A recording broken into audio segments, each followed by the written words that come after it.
allons juste prendre un peu de temps pour nous exhorter.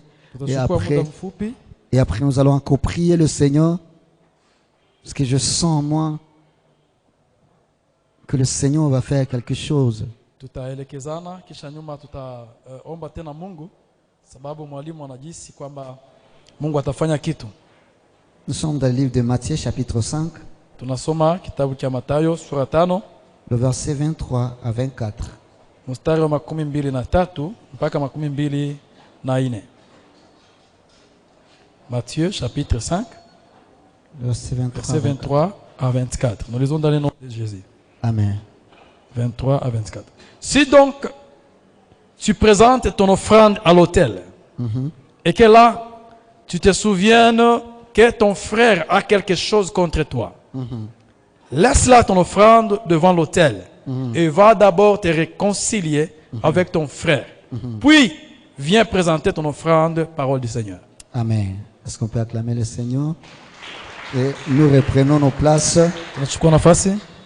Salut seulement ton frère et ta soeur. Dis-lui bienvenue dans la maison du Seigneur. Et prête l'oreille. Gloire au Seigneur Jésus. Nous bénissons Dieu pour cette opportunité qu'il nous a accordé encore d'être là ce soir pour parler de sa part. Nous rendons grâce aussi à ses serviteurs qui ont pu trouver bon que nous puissions parler de la part de Dieu à ces jours ici. Je dis merci à vous aussi qui sont des braves par rapport au programme de mercredi. On nous a dit nous allons jeûner ou bien nous allons manger. Parce que des fois je me rappelle tous les jours que je jeûne et que je ne jeûne pas. Qui a jeûné? Amen. Les autres pourquoi? Comprenez, ça c'est un danger. Je les répéterai toujours et toujours. Pourquoi? Parce que l'ancien Pierrot a bien dit. Lorsque nous donnons un programme, il y a ceux-là qui commencent à l'appeler. Comment s'appelait Mzee Pierrot? Il dit Mzee, je souffre de l'estomac. Je ne saurais pas manger. Est-ce que je ne saurais pas gêner, pardon.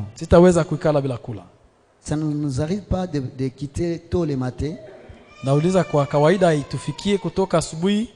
rentrer soir sans manger.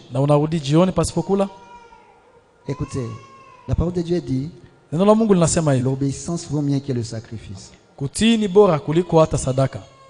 Gloire au Seigneur Jésus. Ce sont des petites choses qui font que nous soyons agréables à Dieu ou bien nous soyons désagréables. Dieu dit, si tu n'es pas fidèle sur de petites choses, qui te donnera des grandes? Alléluia. Amen. Si vous sentez que vous n'avez pas jeûné depuis 6 heures jusqu'à 18 heures, de grâce ne venez pas. Il y a une seule personne à Cannes. Il a touché l'interdit et c'est tout le peuple qui a subi le sort de Dieu. Pourquoi vous voulez bloquer nos prières? Nous ne sommes pas ensemble. Si vous n'avez pas jeûné, ne venez pas. Moi, les jours que je me suis trouvé dans une condition, je ne saurais pas gêner, je ne viens pas le mercredi. Parce que devant le Seigneur, je suis un interdit. Que le Seigneur nous pardonne. Alléluia. Amen. J'espère que je ne vous ai pas chopé. Et si cela est temps, Veuillez me pardonner, mais il faut corriger prochainement. Tafadhali munisamehe, lakini siku nyingine tunyoroshe. Gloire au Seigneur Jésus. Amen. Nous allons parler d'un thème. Tutaongelea mada. Le thème que Dieu m'a donné. Mada ambayo Mungu amenipatia. Moi-même ça m'avait effrayé. Hata mimi pia imeni. Et je l'ai pas compris jusque-là. Na mpaka sasa sijaielewa. Aujourd'hui je vais faire juste l'introduction. Na leo nitafanya kiingilio. Dieu voulant, les dimanches on peut développer davantage. Mungu akiruhusu siku ya Jumapili tutaendelesha. Le thème est intitulé. Hiyo somo mada nasema les blessures intérieures, vidonda vya ndani, source de blocage, vidonda vya ndani, matokeo ya vifungo chanzo au chanzo ya vifungo. Les blessures intérieures, vidonda vya ndani, source de blocage, chanzo cha vifungo de l'épanouissement familial, vifungo vya kutopanuka kwa jamaa. Alléluia. Amen. Je répète, narudilia, les blessures intérieures, vidonda vya ndani, source, chanzo au ni chanzo de l'épanouissement familial. Vidonda vya ndani ni chanzo cha kufungwa kukutoendelea kwa jamaa zetu. Gloire au Seigneur Jésus. Amen. Je me suis demandé pourquoi Dieu a insisté que je parle de ça. Nimejiswali kwa nini Mungu ametaka niongelee tu hii jambo. Mzee Pierrot en tant que père, Mzee Pierrot kama vile baba qui connaît que mes enfants écoutent ma voix, anayejua kwamba watoto wake wanasikia sauti lake, et lorsque je les donne les orientations, ils écoutent et ils mettent en pratique. Na wakati nawapatia maelekezo watoto wangu wanasikia, wanatia kwa matendo. Le dimanche ici, Jumapili iliyopita il a parlé avec assurance. Alituzungumzia kabisa na uhakika. Il a dit je suis rassuré. Je répète ces mots. Ninakuwa na uhakika que vous avez arrangé dans la famille ya kwamba mumetengeneza nini kwa nini ndani ya jamaa ce 1er janvier. Siku ya kwanza ya mwaka huu. Je ne mens pas. C'est ça papa. C'est l'assurance que vous avez. Hiyo ni ndio kuamini ambayo mzee alikuwa nayo. La question que je peux poser, est-ce cela est vrai? Swali langu sasa, je, ni hivyo wanavyoamini? Est-ce qu'il y a les gens qui ont eu le temps de s'asseoir? Je, kuna watu ambao walikamata muda kuikala? Papa est là. Baba naikala hapo. Maman est là. Mama hapo. Les enfants. Na watoto. Ils commencent à faire la revue de leur parcours. Na wakaanza kuangalia kujadilia siku zao zilizopita. Non, papa, tu étais trop dur dans ça l'année passée. Baba, mwaka uliopita wewe ulikuwa makali hapa. Maman, toi aussi tu étais comme ça l'année passée. Mama hapo ulikuwa makali. Vous les enfants, j'ai l'estomac, c'est à cause de vous parce que vous faisiez ça. Watoto mnaletea malali sababu mlikuwa natenda hivi na hivi. Et maintenant cette année, comme nous voulons commencer un nouveau élan, na kwa sababu tunataka kuanza na mwendo mwingine kwa mwaka huu mpya, un nouveau décret, na maandishi mapya, il faut que nous nous pardonnions et que nous avancions sur de nouvelles bases. Inabidi tusameane na kuenda katika njia nyingine alia. Sincèrement, il y a une famille qui a fait ça. Kwa ukweli kuna jamaa ambayo ilifanya hivyo. Une famille qui s'est réunie avec les enfants, les parents. Jamaa ambayo mama, baba, watoto walikusanyika wakatengeneza sur des problèmes qui ont troublé la famille. Je, kuna hiyo jamaa? Yeah. Asante. Dieu soit loué pour vous. Gloire à Dieu. Amen. Amen.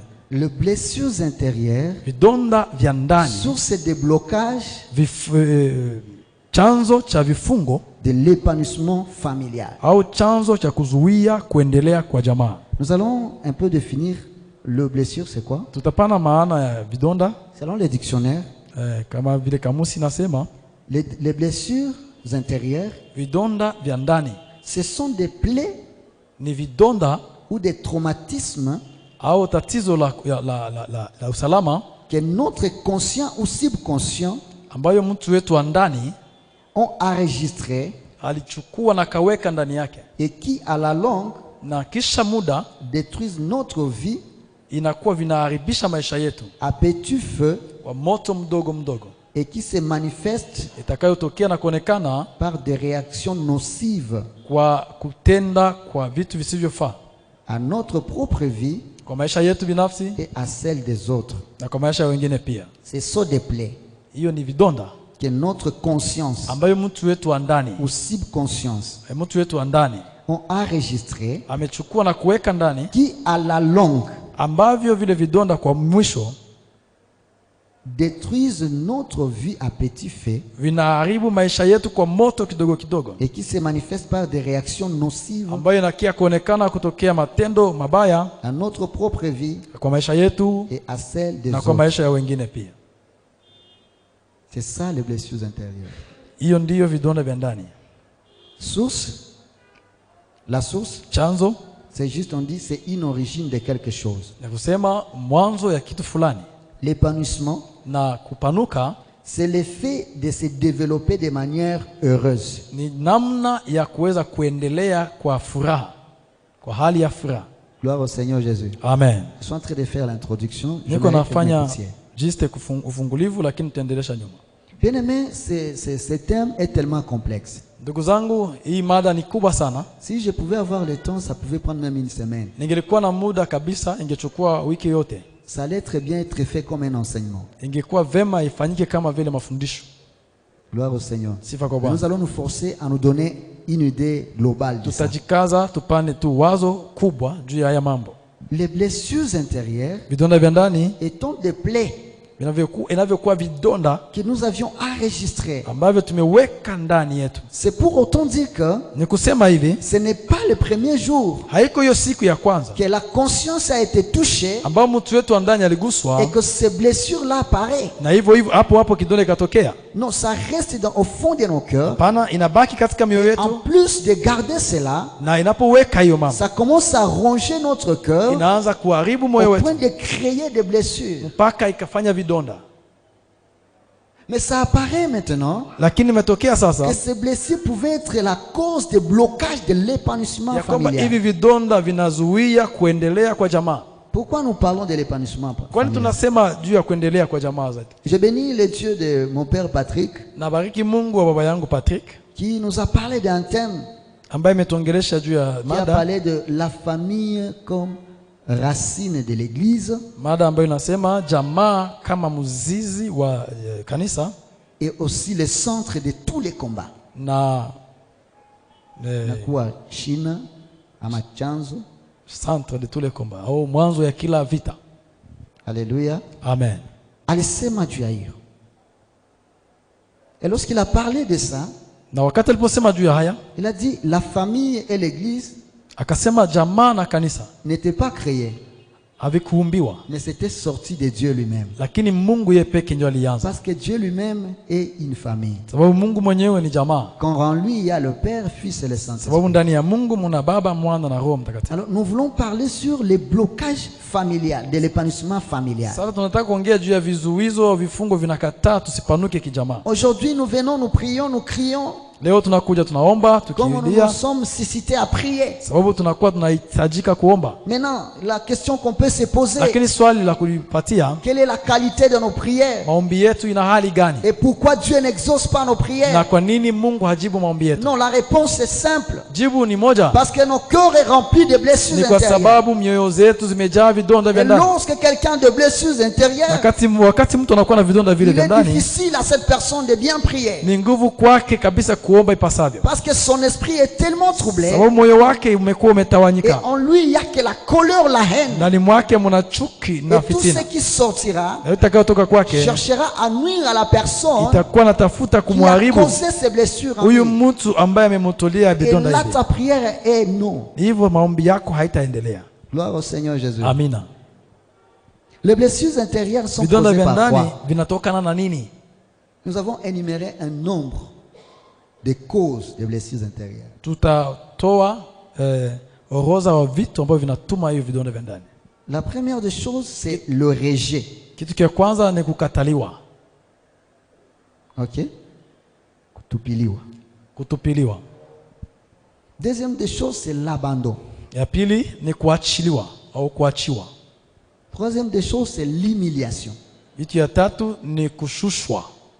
Quatrième des choses, c'est la déception. Kitu kia ine ni deception. La cinquième des choses, si nous pouvons parler ainsi, Kitu kia tano c'est le manque d'acceptation de soi et de l'autre. ni kukosa kujikubali ama kukubali mwingine. Et la sixième des choses, Na kitu kia sita nous allons parler aussi des manques de l'affection parental marital, ni kukosewa kwa affection, kwa baba, kwa wazazi au kwa mume na kwa mke na kwa watoto. Voilà. C'est à cela que nous allons parler. Ces choses paraissent être les causes des blessures intérieures les plus fréquentes. Lorsque la personne est rejetée, et il se retrouve éloigné, alors qu'il pensait avoir le droit de rester au milieu des autres, là, ça crée les blessures intérieures. Et la personne peut commencer à développer d'autres pensées. Et quand bien même cette personne pouvait prier dans cet état-là, il est difficile qu'il soit exaucé. C'est alors que la parole de Dieu dit, dans le livre de Jacques 4, si vous commencez le 2e verset au 3e, il dit, vous avez l'adultère, des querelles, des convoitises, de l'envie, et toutes ces choses. Et vous demandez, mais vous ne recevez pas parce que vous priez mal. Alléluia. Amen. Quelqu'un qui a des blessures intérieures, il ne peut prier seulement pour nuire celui qui l'a causé.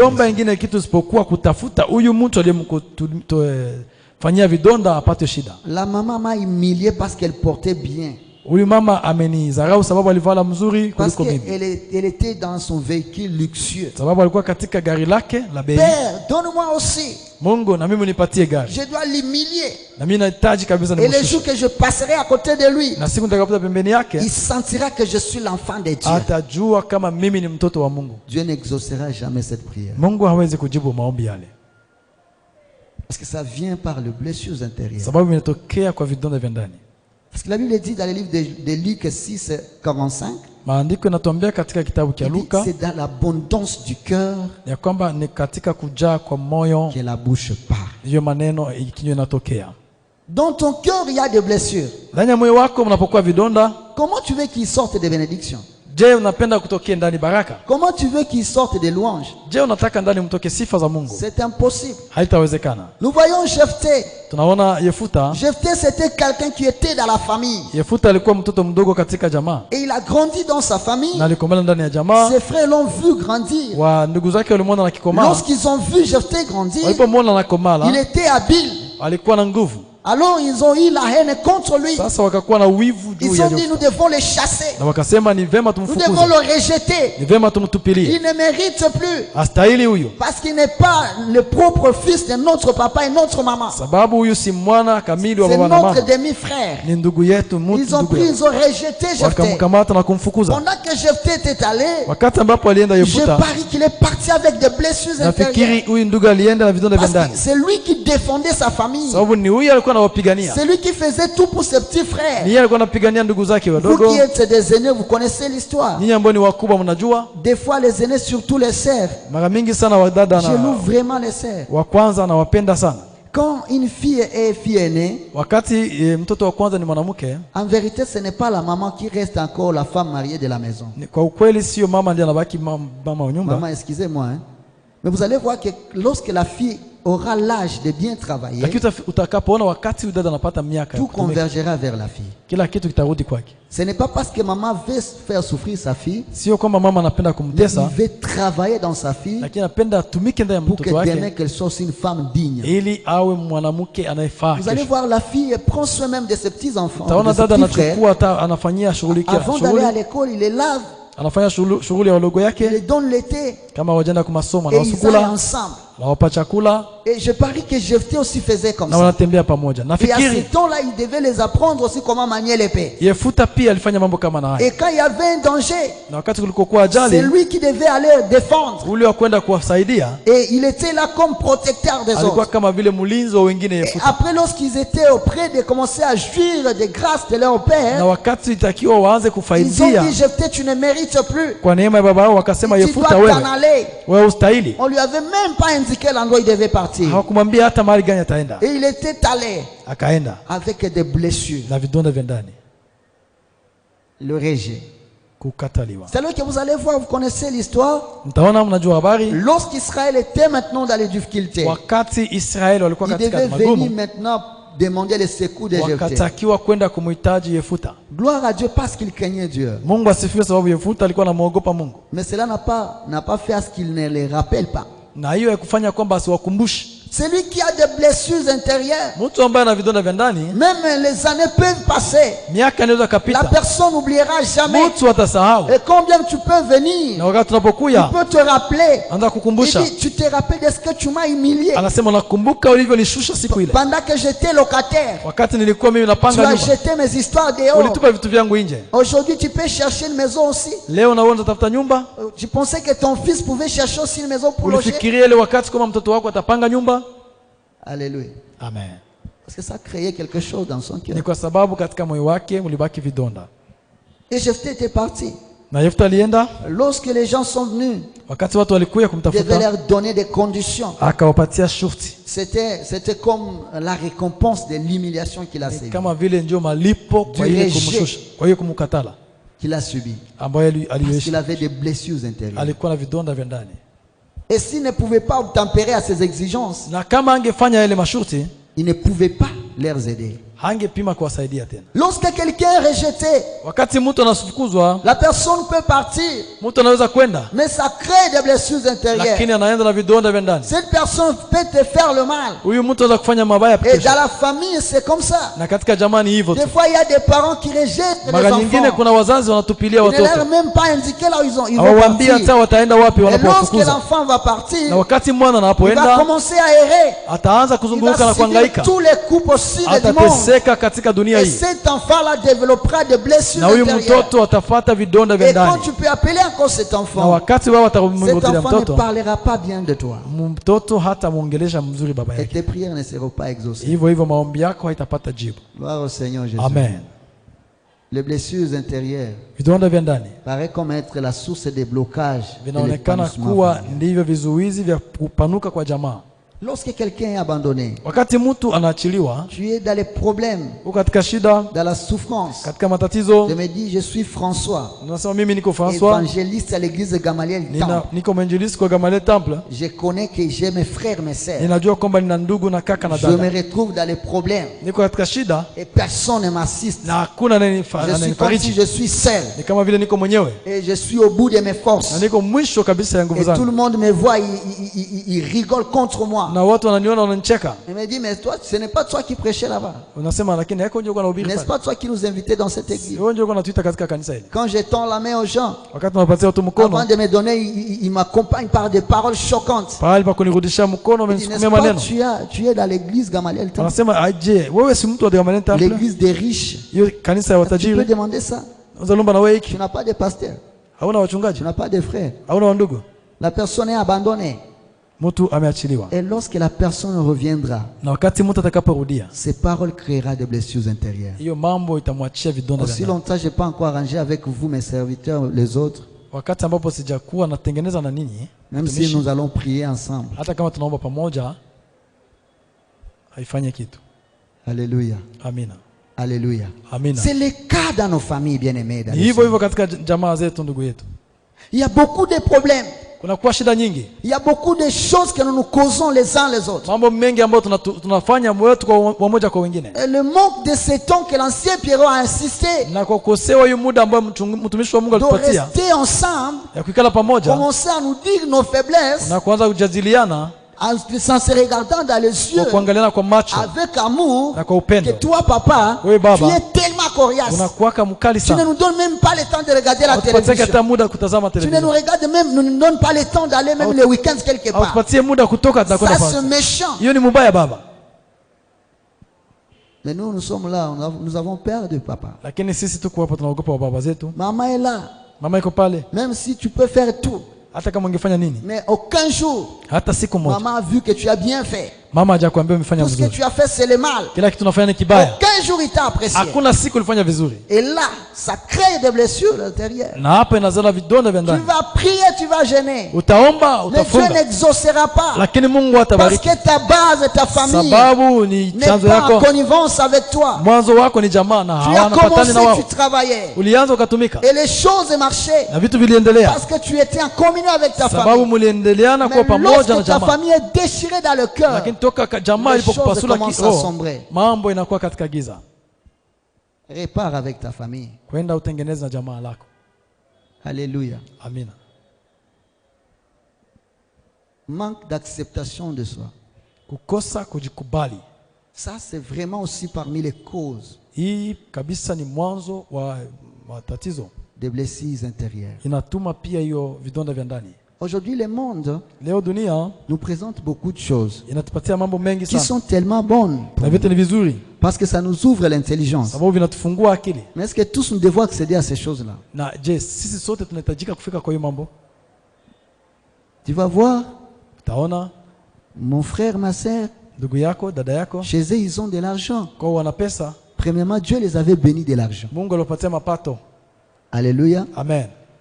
Moi, je regarde aussi le frère. Naangalia huyo ndugu, Je vais être égal avec ce frère. natakiwa napenda nikuwe kama yeye. Je vais être égal avec cette sœur. Natakuwa niwe sawa na dada huyo. Et je vais faire tout de mon mieux Na nataanza kufanya kila kitu afin d'y parvenir. ili kwamba niwe sawa na yeye. Mais parce que j'ignore les Écritures, Lakini kwa sababu nimesijue maandiko, je ne vais pas y parvenir. sitafikia hapo. Et quand je ne trouve pas ça, Na wakati nimekosa hiyo ça va mambo, créer des blessures dans mon cœur. itatuma vidonda ndani ya moyo wangu. Dieu ne me voit pas. Mungu hanione, Dieu ne m'écoute pas. Mungu hanisikie. Je peux même aller vers mes parents Naweza hata kwenda kwa wazazi pour wangu les exiger plus que ce qu'ils ont.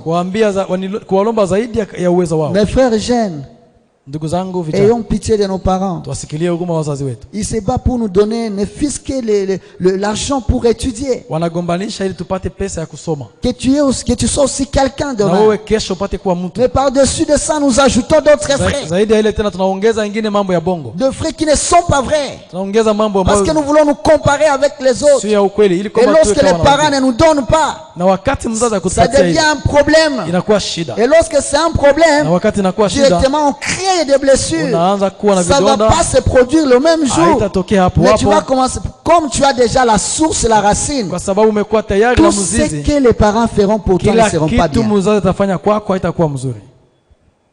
Parce qu'il y a déjà les soubassements, Sababu mbele des kuna kuwa chanzo. blessures au fond de toi.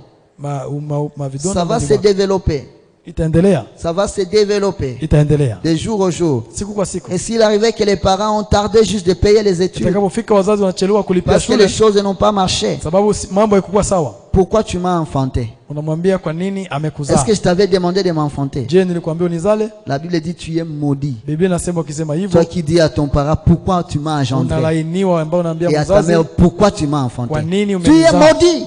Umelainiwa. Arrêtez ces choses. Acheni Il mambo y a un yale. temps pour toutes choses. Kuna kila kitu Dieu kwa n'a jambo pas yake. béni tout le monde à tout moment. Mungu akubariki Il y a watu un wote temps kwa pour wakati mourir. kuna kwa Et wakati il y a wa un kufa. temps pour ressusciter. Kuna kwa wakati Il wa y a un kufufuka. temps pour planter. Kuna wakati wa Il y a un kupanda. temps aussi pour Kuna wakati récolter. wa kuvuna. Il y a un temps pour Kuna s'aimer. wakati wa Bien-aimé kusamba. dans le Seigneur, Wana ndugu qu'est-ce que katika tu as semé pour récolter? Wewe umepanda Tu nini te kwa crées des mavuno? blessures inutilement. Unajitilia Ce n'est vidonda pas kwa toi bure. qui gères le temps. Sio wewe Attends le temps de unayeongoza Dieu. wakati. Lorsque Ngojea Dieu wakati wa Mungu. agira, il Wakati te Mungu donnera aussi atafanya. ce que tu désires. Atakupatia Mais na mbona pourquoi unahitaji? tu veux presser les Ni kwa choses? nini unataka kufanya mambo kwa haraka?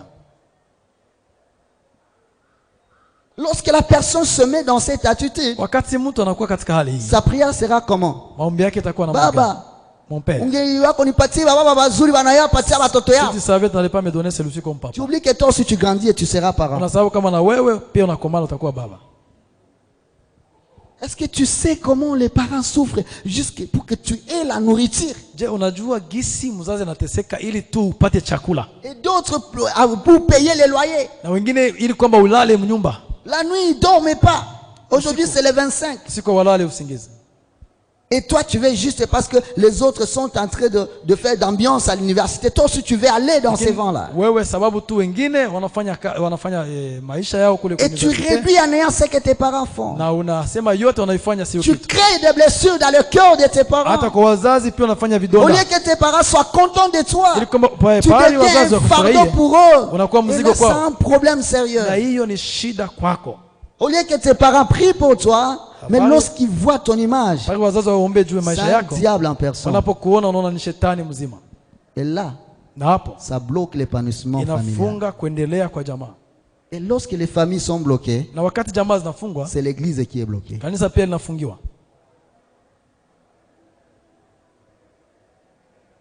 Je parie que ce que Moïse avait parlé,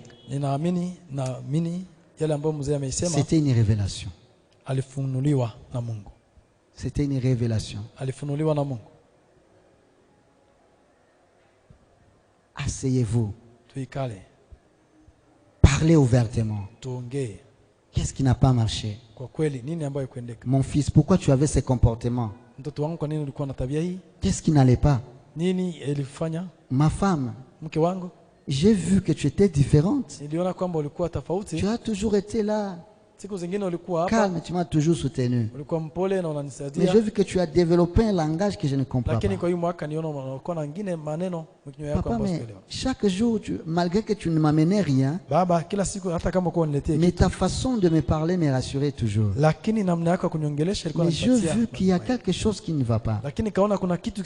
As-tu un problème que tu ne veux pas me parler? Lorsque vous faites ça, la famille s'unit.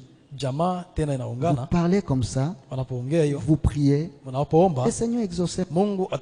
La Bible vient de nous parler que quand tu raisonnes venir à l'église et tu veux offrir à Dieu, mais tu arrives juste aux escaliers. J'aime notre église parce que ce n'est pas juste la route directement dans l'église. Là, c'est vraiment une révélation. Le temps de réfléchir sur ta marche avant de franchir le seuil de l'église. Lorsque tu montes l'escalier, Seigneur, est-ce que je suis digne? Je monte. Est-ce que j'ai arrangé avec mon mari? Est-ce que j'ai arrangé avec papa? Et si quelqu'un peut prendre ça comme ça, nous n'allons pas dire à Dieu manifeste-toi. Alléluia. Amen. La Bible dit quand tu au fond de toi, tu reconnais que tu as quelque chose contre ton frère. Non, ne t'hasarde pas à venir suyer la maison de Dieu. Non, rentre d'abord. Allez d'abord arranger. Parce que même ta prière, Dieu ne va pas exaucer. Et même tes offrandes, Dieu ne va pas agréer. Laisse-moi vous dire, Dieu aime les offrandes. Aime les offrandes. Mais quand tu peux arriver à un niveau, il te dit que quand tu as quelque chose, il ne faut même pas entrer pour offrir. C'est que c'est une chose qui est très importante pour toi. Bien-aimé, arrange.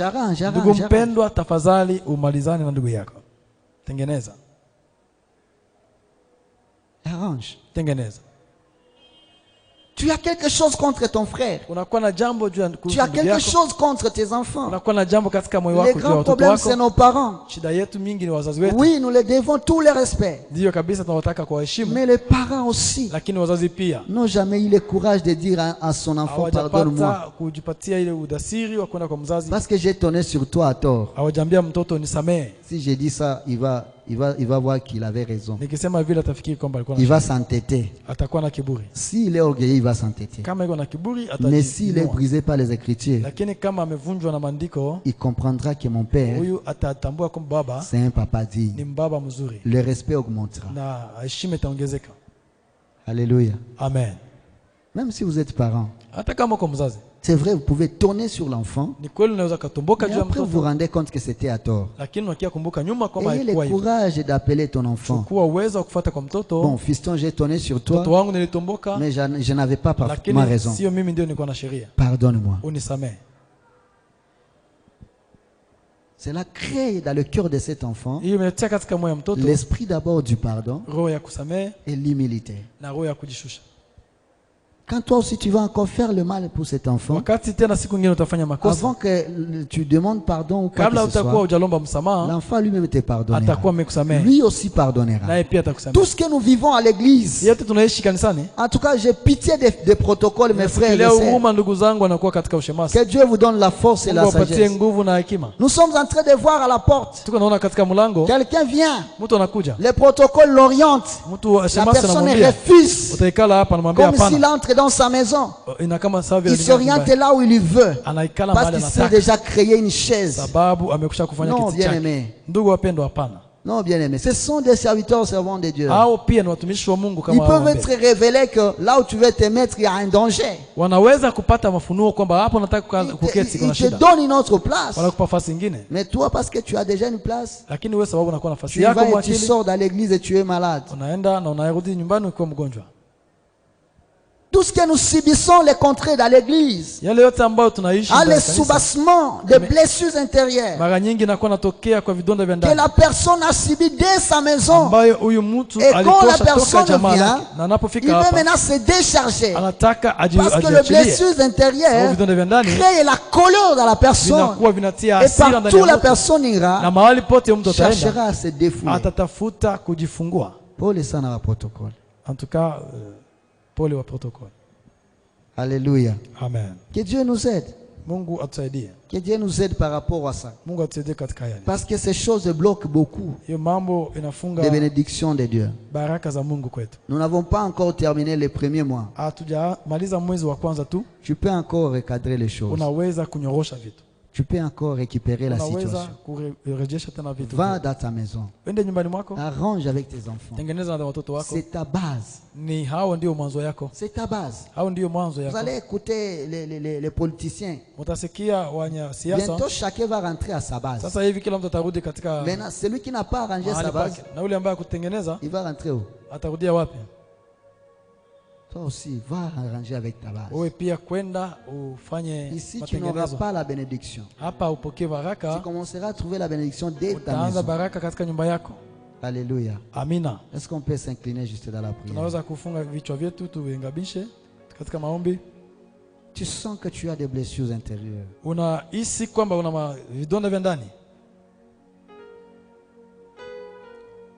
Le Seigneur dit, il est près de ceux-là qui ont le cœur contrit.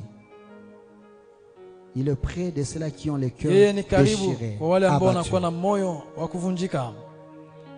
Parce que lui, il est celui qui déchire et il est celui qui bande. Alléluia. Prie seulement que le Seigneur t'aide. Dis au Seigneur, bats mes blessures. Seigneur, bats mes blessures. Par cette parole, bats mes blessures. Seigneur, enlève des douleurs que je ressens. Enlève la haine que je développe. Les choses qui ont bloqué mon épanouissement. Ma famille commence à souffrir parce que j'ai emmagasiné des choses. On m'a fait subir des choses. C'est trop dur pour moi à supporter. Et aujourd'hui, tout ce que je touche, rien ne marche. Je me retrouve faisant les pas sur place. Et même dans l'église, je ne suis pas une bénédiction.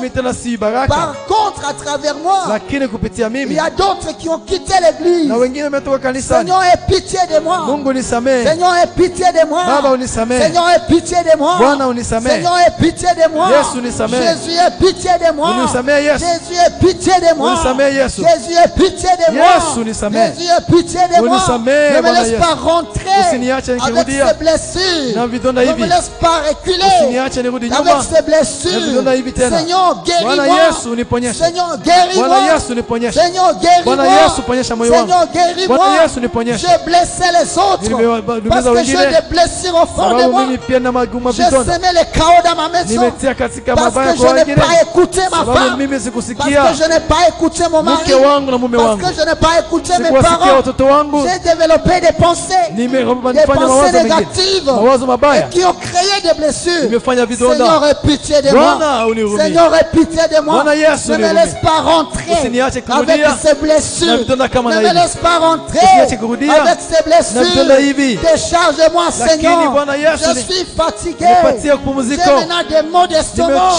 J'ai des hypertensions à cause des blessures intérieures. Seigneur, tu peux me guérir. Seigneur, tu peux me guérir. Seigneur, tu peux me guérir. Seigneur, tu peux me guérir.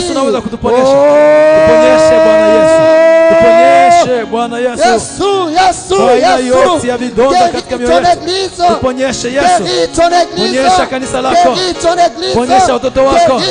Ponyesha taifa lako. Oui, Seigneur. Accorde-nous le cœur du pardon. Accorde-nous le cœur du pardon. Accorde-nous le cœur du pardon. Pour que nous puissions pardonner. Afin de nous décharger, Seigneur, de tous ces blessures. Dis à Dieu de te donner le cœur du pardon. Dis à Dieu, accorde-moi le cœur qui pardonne. Lorsque tu ne pardonnes pas, il est difficile de guérir les blessures intérieures. Seul le pardon guérit les blessures. Dis au Seigneur, j'avais difficile à pardonner. J'avais difficile à m'humilier. Parce que celui qui demande pardon s'humilie. Alors Seigneur, aide-moi. Je commence à pardonner. Peu importe les torts que mes frères me causent, que je ne laisse pas troubler mon cœur, que je leur pardonne, Seigneur, parce que c'est alors que tu me pardonneras aussi. Oh Seigneur, donne-nous le cœur du pardon. Donne-nous le cœur du pardon. Donne-nous un cœur qui pardonne. Donne-nous un cœur qui pardonne. Donne-nous un cœur qui pardonne. Donne-nous un cœur qui pardonne. Donne-nous un cœur qui pardonne. Yahweh, ta parole me dit, Seigneur, dans le livre des psaumes 130 et le verset 3, si tu gardais les souvenirs de nos péchés, Seigneur, qui pouvait subsister au-devant de toi. Mais la bonne nouvelle est que les pardons en abondance sont près de toi, afin que nous puissions te craindre. Un cœur du pardon. Un cœur du pardon. Un cœur du pardon. Bien-aimé, tu vas t'élever contre l'esprit des morts. Dans ces 3 mois, comme l'ancien a dit, le diable se décide de prendre des vies. Nous avons vu cela dans l'église. Il y avait des répétitions. Si ça peut être possible de t'élever là où tu es, fais seulement cette prière. Arrête tous ces géants de la mort. Sois en train de l'arrêter. Demande à ces géants de la mort d'aller loin de ta vie, d'aller loin de ta famille. Dis à ces géants que tu ne vas pas enterrer et que tu ne sais pas, tu ne seras pas enterré. Toi, tu vas vivre parce que Dieu a dit que ton soleil ne va pas s'arrêter, ne va pas t'obscurcir sans que toi tu aies ta victoire. Commence à chasser les géants de la mort. Commence à chasser cela dans ta famille. Dans le nom de Jésus. Dans le nom de Jésus. Dans le nom de Jésus. Dans le nom de Jésus. Dans le nom de Jésus. Dans le nom de Jésus. Dans le nom de Jésus. Dans le nom de Jésus. Dans le nom de Jésus. Dans le nom de Jésus. Dans le nom de Jésus. Dans le nom de Jésus. Je te donne l'ordre. Dans ma famille, tu n'entreras pas. Dans cette église, tu n'entreras pas. Tu ne toucheras pas de ici. Dans le nom de Jésus. Je te donne l'ordre. Va-t'en au cimetière. Dans les lieux aridants. Dans les lieux aridants. Dans les lieux aridés. Au nom de Jésus. Allez, quitte sa pardon. Allez, va-t'en loin de nos vies. Va-t'en loin de nos familles. Au nom de Jésus. Nous n'allons pas mourir. Nous n'allons pas mourir. Nous n'allons pas mourir. Nous allons vivre. Dans le nom de Jésus. Dans le nom de Jésus. Tunakemea roho ya mauti katika hali yote ile mauti kwa jina la Yesu. Kwa nyumba zetu tunakufukuza kwa jina la Yesu. Kwa kazi zetu. Invoque le sang de Jésus pour la couverture. Demande le sang de Jésus de couvrir ta famille, tes enfants, de couvrir toute ta famille et toute l'église d'Amaliel Temple. Demande le sang de Jésus de te protéger. Dans le nom de Jésus, Seigneur. Yahweh, si le sang des boucs, Seigneur, pouvait protéger les enfants d'Israël. Ton sang est capable. Ton sang est capable de nous protéger, Seigneur, de nous garder dans les Dieu de gloire, vivre devant le toi. Garde-nous, Seigneur. Protège-nous éternel. Dans le nom de Jésus. Dans le nom de Jésus. Dans le nom de Jésus. Tumeshinda kila vita kwa jina la Yesu. Roho zote za mashambulizi kwa njia ya mauti wala ya kuifanana tumevikatalia kufanya kazi maishani mwetu kwa miezi yote hii katika kanisa la Mungu. Hakuna shuhuda mbaya, hakuna tokeo mbaya, sababu tunaifunga kwa jina la Yesu Nazareti aliye hai. Kwa watoto wetu, kwa nyumba zetu, kwa mambo yetu yote, kwa ndugu zetu tumekataa Acclame le Seigneur. Shangilia Bwana. Acclame le Seigneur. Shangilia Acclame le Seigneur encore. Shangilia Acclame Bwana. encore le Seigneur. Il Shangilia. est merveilleux notre Dieu.